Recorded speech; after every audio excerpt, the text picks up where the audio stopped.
Nations Children's Fund statistics shows that child malnutrition in the Philippines remains 30% for the past 15 years.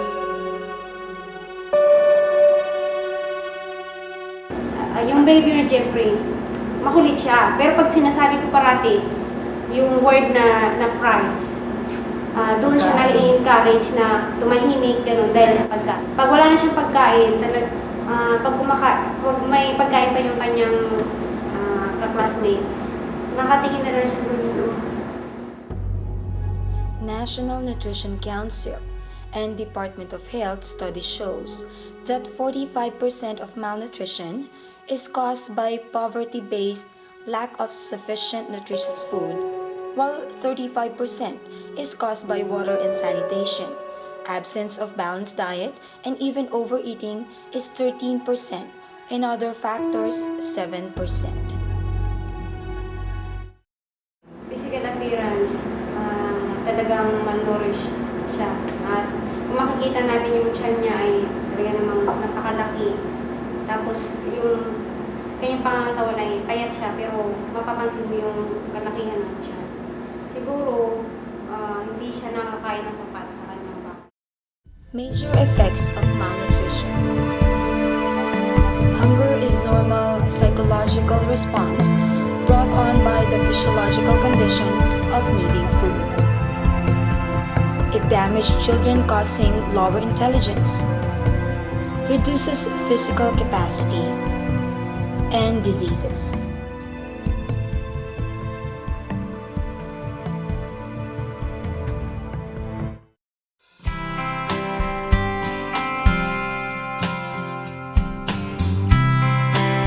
Kilogram,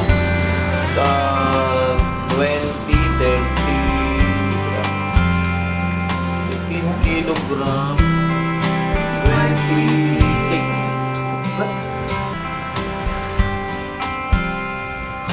Ano? 40.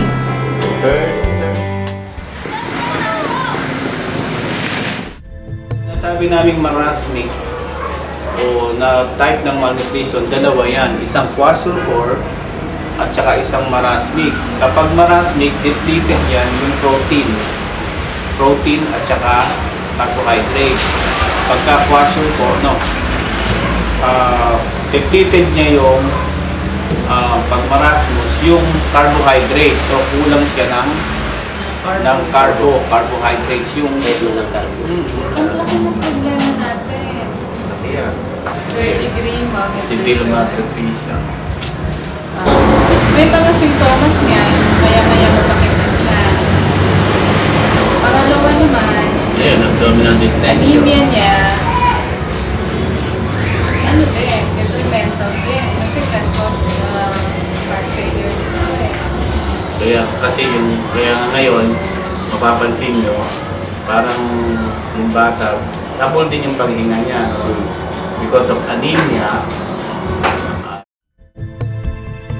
Kilala ba nila ang Panginoon?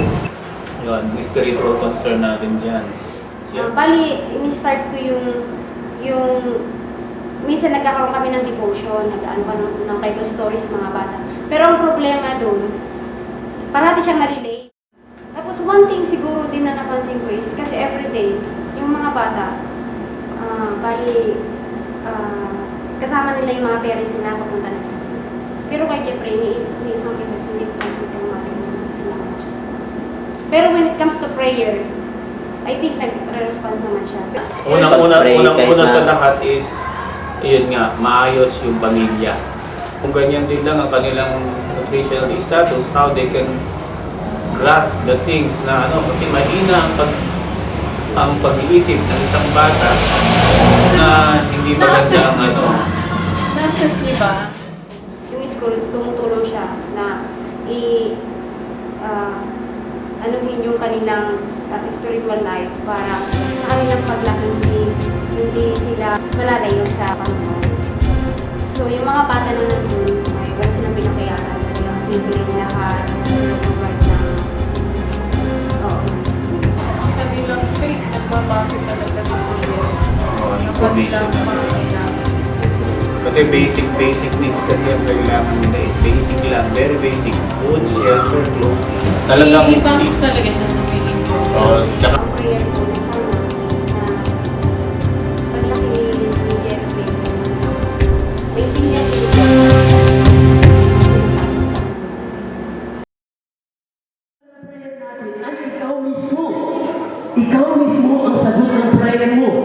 Okay? Kasi binibigyan tayo ng Panginoon ng mga kinakailangan natin.